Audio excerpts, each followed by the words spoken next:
আজকে বাড়িতে রান্না হবে হচ্ছিল ঝিঙে, সেটাই রান্না করব। এই গরমে ঝিঙের চেয়ে ভালো কিছু নেই, শরীর ঠান্ডা করে, তাই আজকে সকালবেলা ঝিঙে রান্না করব।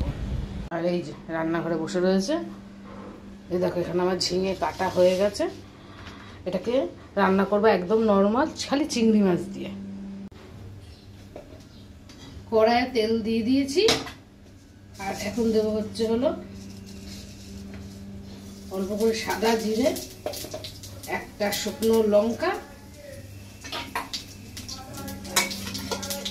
তার সাথে দেবো হচ্ছে হলো আবার চিংড়ি মাছ।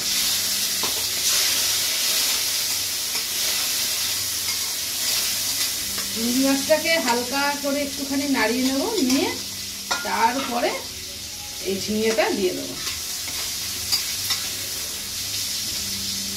আর চিংড়ি মাছের মধ্যে দেবো একটুখানি হলুদ।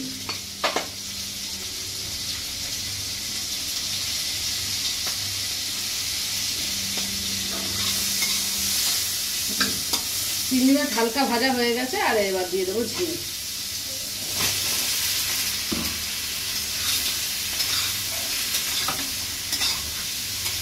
ঝিঙে দিয়ে ভালো জল বেরা, তাই আমি এতে এখন জল দেবো না, একটু হলুদ দিয়ে এবার নেড়ে নিয়েছি। নেড়ে এবার এটাকে ঢাকা দিয়ে দেবো,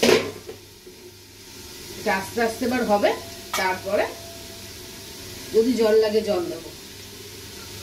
এটা ভালোভাবে নাড়ানো হয়ে গেছে, এবার তার মধ্যে দিয়ে দেবো অল্প করে নুন।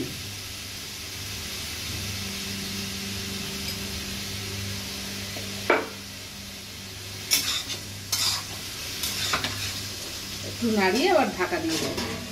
যেহেতু নুন দিয়েছি, এখন আস্তে আস্তে এটা দিয়ে জল বেরাবে। বেশ কিছুক্ষণ রাখার পর, বাবা কি গরম রয়েছে, দেখো কতটা জল বেরিয়ে গেছে, দেখাচ্ছি। এই দেখো কতটা জল বেরিয়েছে। আর জল দেবো না, এর মধ্যে দিয়ে দেবো হচ্ছে হলো দুটো চিড়ে রেখেছি লঙ্কা, আর একটুখানি জিরের গুঁড়ো।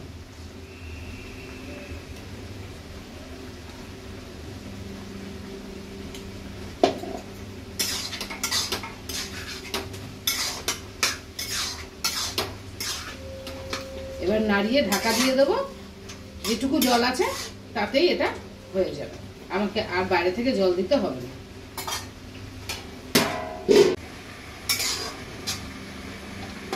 আমার ঝিঙে রান্না কমপ্লিট। এই যে ঝিঙে কতটা ঝোল বেরিয়েছে, তাই আর এক্সট্রা ঝোল দিইনি।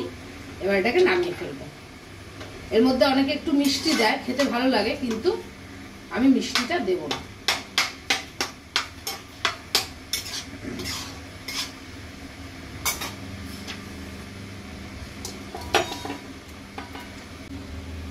ঝিঙের তরকারি যে নামিয়ে ফেলেছি, এবার এটা রেখে দেবো।